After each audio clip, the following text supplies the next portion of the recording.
శ్రీమాత్రే నమ. జయ గురు దత్తాత్రేయ నమ. ఈ వీడియోలో మనం మార్చి 30వ తారీఖు నుంచి మే 18వ తారీఖు మధ్యలో శని మరియు రాహులు కలిసి ఒకే రాశిలో సంచరించడం జరుగుతూ ఉంటుంది. దీని ప్రభావం మీద వివిధ రాశుల వారికి ఏ విధమైన ప్రభావం ఉంటుంది, అసలు ఈ రాహు శని కలయడం వలన మరి సహజంగా ఏమి జరుగుతుంది అన్న విషయాన్ని ఈ వీడియోలో పరిశీలించే ప్రయత్నం చేద్దాం. కన్యా రాశి వారికి సప్తమ స్థానంలో ఏర్పడినటువంటి శని రాహుల కలయిక వీరి మీద ఏ ప్రభావం చూపుతుంది అని పరిశీలించినప్పుడు గత కొంతకాలంగా చాలా అనుకూలమైన స్థానంలో ఉన్నటువంటి శని భగవానుడు మరి ఉగాదితో మీకు సప్తమ స్థానంలోకి మారడం జరిగింది. ఇది ఒక విధంగా న్యూట్రల్ స్థానం అనుకుందాం. అయితే సప్తమం అన్నది ఎక్కువగా వివాహం తర్వాత జీవితం, సామాజిక సంబంధాలు, మీరు ఎవరితో అయితే వ్యాపారాలు, స్నేహం, బిజినెస్ ఇవన్నీ చేస్తారో ఆ భావం చెప్తూ ఉంటుంది. దాని తర్వాత ముఖ్యంగా ఉద్యోగం ఏ విధంగా ఉంటుంది, ఇవన్నీ కూడా సప్తమ భావాన్ని బట్టి ఆధారపడి ఉంటాయి. మరి ఎక్కువ సప్తమం అంటే వివాహమే మెయిన్గా చేయడం జరుగుతుంటుంది. సప్తమ స్థానంలో శుభగ్రహ సంచారం ఉన్నప్పుడు వివాహ జీవితం అనుకూలంగా, ఫేవరబుల్గా, సంతోషంగా ఉంటుంది.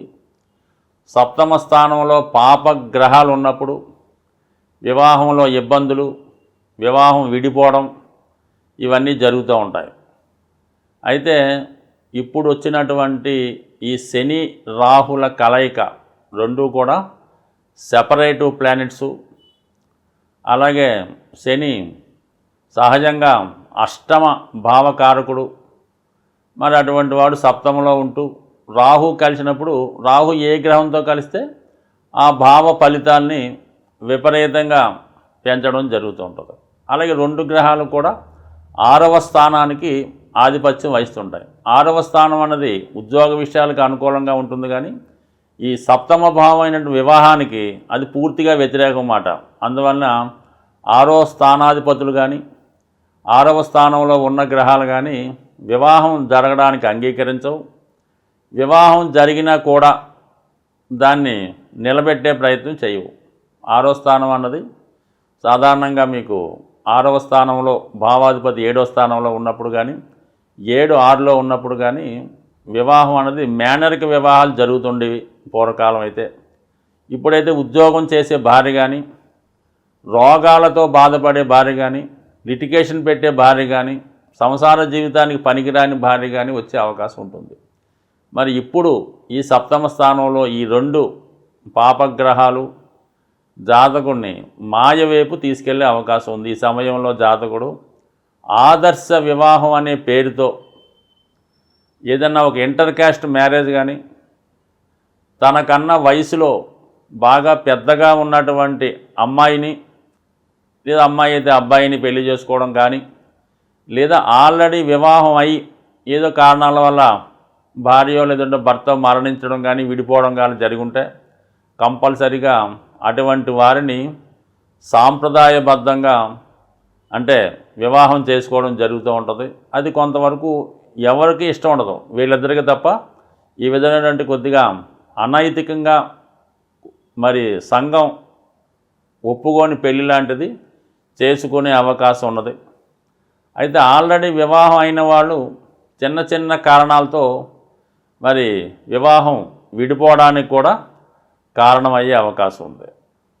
మరి కొంతమంది ఇదే సమయంలో ఏదో ఒక హెల్ప్ పేరుతోనో, ఏదన్నా ఒకరికి సహాయం చేస్తున్నామనో, సహజీవనం పేరుతో ప్యారలల్గా ఇద్దరికీ వివాహం అయింది కూడా అటువంటి వారితో మరి ఇప్పుడు నడుస్తున్నటువంటి సహజీవనం లాంటిది ఈ సమయంలో మరి ఇద్దరు మధ్య, అంటే అది వయసులో తేడా ఉండొచ్చు, కమ్యూనిటీలో తేడా ఉండొచ్చు, స్టేటస్లో తేడా ఉండొచ్చు.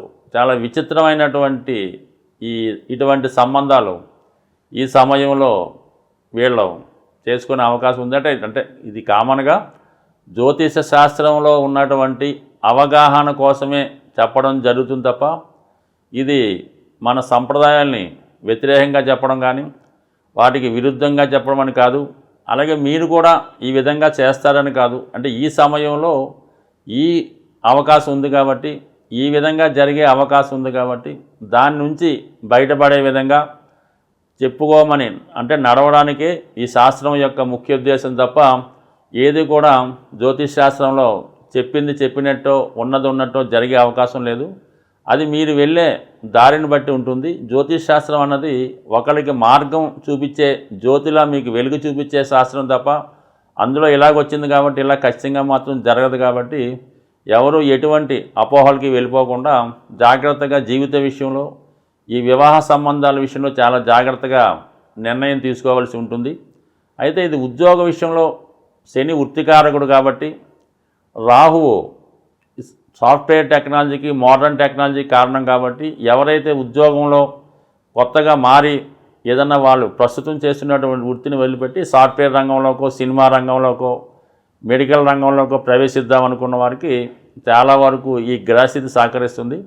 అలాగే విదేశ ప్రయత్నాలు కూడా మీకు ఈ సమయంలో విదేశ ప్రయత్నాలు ఫలించే అవకాశం కూడా చాలా వరకు అనుకూలంగా ఉంది. కాబట్టి జాతకులు తాను ఏదైనా ఒక శాస్త్రాన్ని చెప్పినప్పుడు ఒక ఫలితాలు చెప్పినప్పుడు దానిలో కేవలం మీరు మంచిని మాత్రమే తీసుకోవాల్సి ఉంటుంది. ఏదైనా చిన్న చిన్న పొరపాట్ల లాంటి ఫలితాలు మేము చెప్పినప్పుడు వాటి జోలికి వెళ్లకుండా జాగ్రత్తగా ఉండాలి తప్ప కేవలం ఇది శాస్త్ర అవగాహన మాత్రమే చెప్పడం జరుగుతుంది. రాహు గత కొంతకాలంగా మీనరాశిలో సంచరిస్తూ మే 18వ తారీఖు వరకు మీనరాశిలోనే సంచరించడం జరుగుతూ ఉంటుంది. రాహు స్వభావంగా మన జ్యోతిష శాస్త్ర ప్రకారం రాహుకి ప్రత్యేకంగా ఒక రాశి నిర్ణయించపోయినప్పటికీ కూడా రాహు ఏ రాశిలో ఉంటే ఆ రాశిని తన ఆధీనంలోకి తీసుకొని ఆ రాశిని తన యొక్క సహజ లక్షణాలతో కలిపి ఫలితం ఇవ్వడం జరుగుతూ ఉంటుంది. అయితే తర్వాత పరిశోధనలో రాహుకి కుంభరాశి స్వక్షేత్రంగా నిర్ణయించడం జరిగింది. అంటే కుంభరాశిలో శని భగవానుడితో పాటు రాహు కూడా అదే రాశి పైన ఆధిపత్యం వహించడం జరుగుతూ ఉంటుంది. అలాగే ఉచ్చ రాశులుగా మరి వృషభ రాశి కొంతమంది ప్రకారం, మిథున రాశి కొంతమంది ప్రకారం నిర్ణయించడం జరుగుతుంది. అయితే ఏంటంటే ఈ రాహుకి ప్రధానంగా 3 గ్రహాలు మిత్రగ్రహాలు అవటం వల్ల శని రాహు ఈక్వల్ అని కామన్గా చెప్తూ ఉంటారు.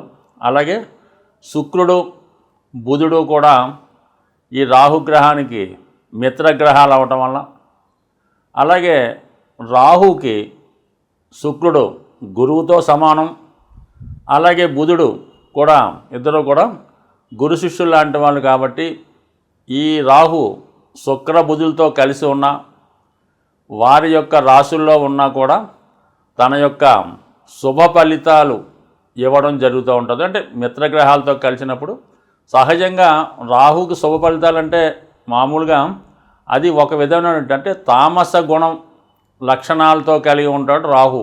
అంటే సాధారణంగా రాహు ఇచ్చే ఫలితం ఎలా ఉంటుందంటే అక్రమ న్యాయ సంబంధంగా లేకపోవడం, అక్రమ పద్ధతుల్లో వెళ్ళడం, అలాగే చట్టానికి లోబడకుండా దాన్ని అధిగమించడం, అలాగే బ్లాక్ మార్కెట్టు, స్మగ్లింగు, తర్వాత వ్యభిచారం, మద్యపానీయం, వావి వరుసలు లేకుండా ప్రవర్తించడం, ఇవన్నీ ఏదైతే మన సంస్కృతికి సాంప్రదాయానికి విరుద్ధంగా ఉంటాయో అవన్నీ కూడా రాహు దానికి ఇవ్వడం జరుగుతుంటుంది. అయితే మంచి టెక్నాలజీ కలిగి ఉంటాడనమాట. చాలా చిన్న టెక్నిక్తో ఎంత పనైనా సాల్వ్ చేసే విధంగా ప్రస్తుతం ఉన్నటువంటి సాఫ్ట్వేర్ రంగానికి కంప్యూటర్ రంగానికి కూడా రాహువే కారణం అవుతుంటాడు. కామన్గా ఉన్నది లేనట్టు లేనిది ఉన్నట్టు చూపించే మాయాజాలానికి కూడా ఈ రాహు కారణం అవుతుంటాడు. కాబట్టి ముఖ్యంగా ఈ సినిమా ఇండస్ట్రీ అంతా కూడా రాహు ప్రభావం మీదే ఆధారపడి ఉంటుంది కాబట్టి ప్రస్తుతం సినిమా పరిశ్రమకి, సాఫ్ట్వేర్ రంగానికి ఈ రాహు కారణం అవుతుంటాడు. సాధారణంగా జీవితం సుఖవంతంగా, లగ్జరీగా, బయట వారితో సంబంధం లేకుండా ఒక మనిషి తన వ్యక్తిత్వంలో జీవించాలంటే రాహుగ్రహ అనుగ్రహం తప్పనిసరిగా ఉండాలి. మరి ఇదే రాహు గురువుతో కలిసి ఉన్నప్పుడు గురుచండాల యోగం అని చెప్తూ ఉంటారు. అంటే గురువు ఇచ్చే మంచి లక్షణాలని పాడు చేసి ఆ విద్యార్థినో, ఆ స్టూడెంట్నో వివిధ మార్గాల ద్వారా పతనానికి కారణమవుతుంటాడు.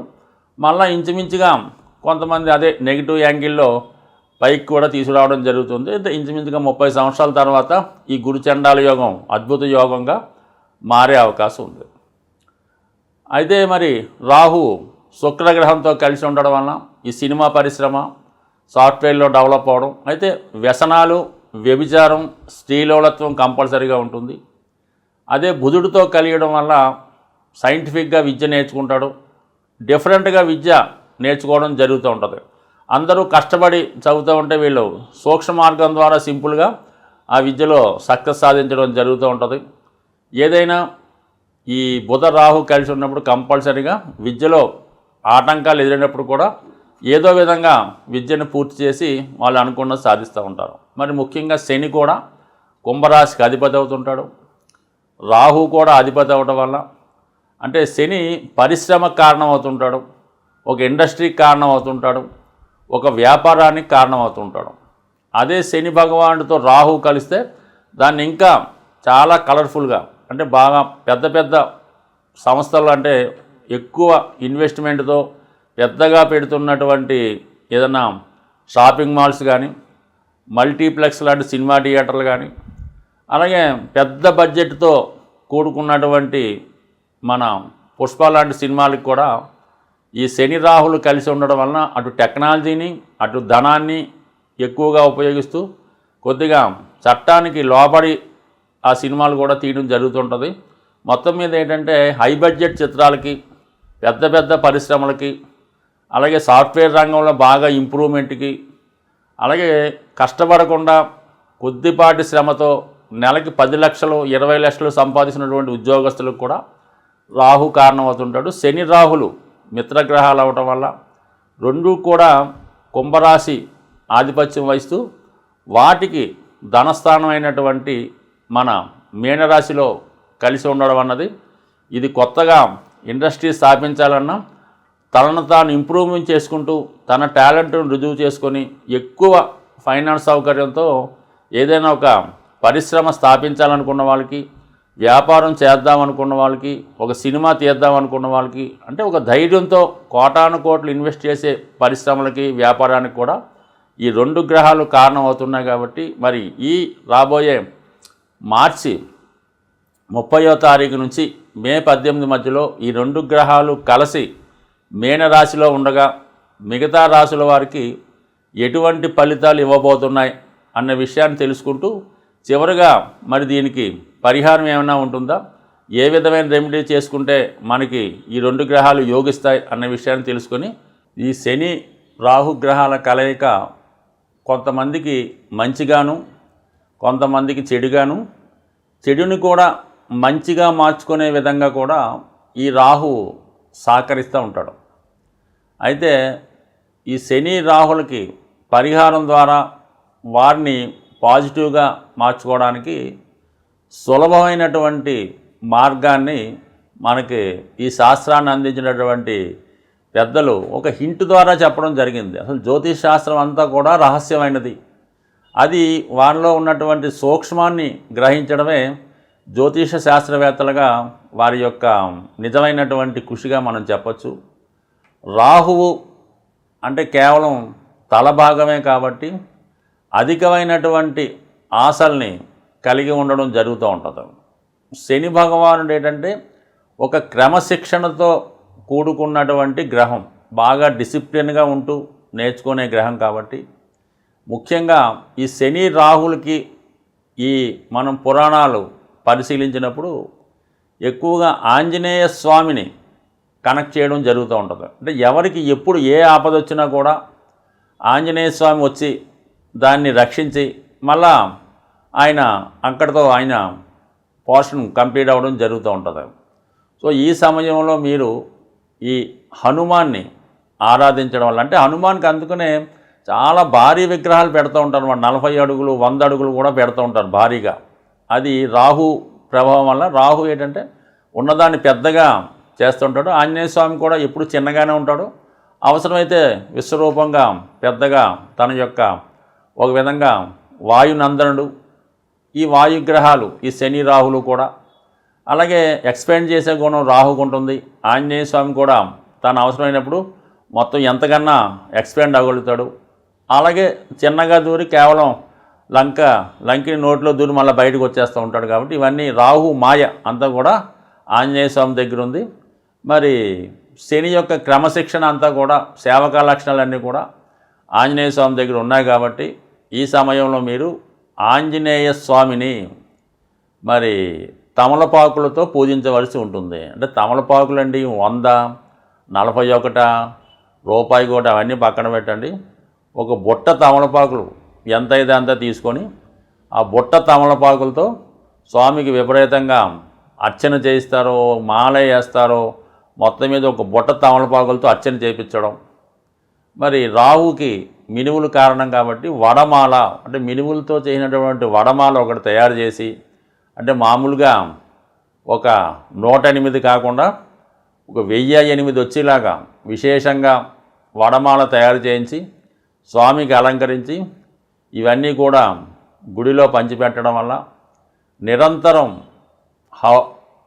హనుమాన్ పూజ చేసుకోవడం, హరినామ స్మరణ చేసుకోవడం, ఇవన్నిటితో పాటుగా ఆ జగజ్జనని అమ్మవారు, అంటే దశమహావిద్యలు వారి జోలికి ఏమీ వెళ్లకుండా కేవలం కనకదుర్గ అమ్మవారు, అంటే ఎవరినైతే రాక్షస సంహారం జరిగిందో ఈ చండీ హోమంలో ఈ అమ్మవారి యొక్క విశేషంగా చెప్పడం జరుగుతుంటుంది. ఇంకా విపరీతమైన ఇబ్బందుల్లో ఉన్నవాళ్ళు ఈ చండీ హోమం పాల్గొనడం వల్ల, చేయించడం వల్ల, శ్రద్ధగా ఆ చండీ హోమాన్ని వీక్షించడం వల్ల ఏదైనా ఒక పుణ్యక్షేత్రంలో జరిగినటువంటి చండీ హోమానికి ఎక్కువ విలువ ఉంటుంది. అలాగే ఏదైనా ఒక పవిత్ర దేవాలయంలోనో ఒక గోశాలలోనో చేస్తున్న దానికి ఎక్కువ విలువ ఉంటుంది. మరి కొంతమంది అవకాశం ఉన్నవాళ్ళు దాన్ని భరించగలిగే శక్తి ఉన్నవాళ్ళు, అంటే పూర్తిగా ఉంటేనే మీరు ఈ చండీ హోమాన్ని మీ యొక్క గృహంలో చేయించుకునే ప్రయత్నం చేయండి. దానికి తగు విధంగా, అంటే చండీ హోమం మీ ఇంట్లో చేస్తున్నారంటే అదేదో తూతు మంత్రం అని మాత్రం మీరు అనుకోవద్దు. సమస్త దేవతలు మీ గృహాన్ని విచ్చేయడం జరుగుతూ ఉంటుంది. మరి ఆ వచ్చినటువంటి దేవతలకి మరి ఆ హోమంలో అన్నీ సరిగ్గా సమర్పించవలసి ఉంటుంది. చేస్తున్నటువంటి హోమాన్ని చేసినటువంటి అధికారులు కూడా కరెక్ట్గా దాన్ని నిర్వహించవలసి ఉంటుంది. కాబట్టి బాగా సౌకర్యాలు ఉంటూ పెద్దగా మనం చేయించగలం అంటేనే చేయించుకోండి. లేని పక్షంలో ఏదైనా దేవాలయంలో చేస్తుంటే అందులో మీరు పార్టిసిపేట్ చేసుకోండి. ఈ విధంగా చేసుకొని ఎక్కువ సమస్యలు ఉన్నవారు మామూలుగా నిరంతరం ఆంజనేయ స్వామిని పూజించుకుంటూ అప్పుడప్పుడు తమలపాకులతోనూ వడమాలతో పూజ చేయించుకుంటూ చక్కగా మీరు ఈ రాబోయే ఈ 50 రోజుల్లో ఏదో ఒక రోజు చేసుకొని చాలు. అవకాశం ఉన్నవాళ్ళు కంపల్సరీగా ఆ ఫలితం మీకు నిరంతరం, అంటే రాహువు అనుగ్రహం ఇచ్చాడంటే చాలా సూక్ష్మంగా చాలా తొందరగా ఎక్కడికో తీసుకెళ్ళడం జరుగుతూ ఉంటుంది. అదే ఆగ్రహించాడు, కోపగించాడంటే మనిషికి చాలా చెడ్డ పేరు వస్తుంది. పూర్వకాలంలో ఉన్నటువంటి భయంకరమైన వ్యాధులకు కూడా రాహువే కారణమవుతుంటాడు. అలాగే అవమానం ద్వారా ఏదైనా జైలు శిక్ష అనుభవించడానికి కూడా ఈ రాహువే కారణమవుతుంటాడు. కాబట్టి మరి ఏదైనా ఈ అమ్మవారిని ప్రసన్నం చేసుకోవడం, ఆంజనేయ స్వామి వారిని పూజించుకోవడం, ఈ రెండు చేసే ముందు విఘ్నేశ్వరుని ప్రార్థించుకోవడం ద్వారా కేతుగ్రహ అనుగ్రహం కూడా మీకు రావడం వల్ల సంపూర్ణంగా మరి ఈ బలాన్ని, అంటే ఈ రాహుకేతువుల యొక్క శక్తిని మీరు పాజిటివ్గా ఉపయోగించుకుంటారని ఆశిస్తూ స్వస్తి.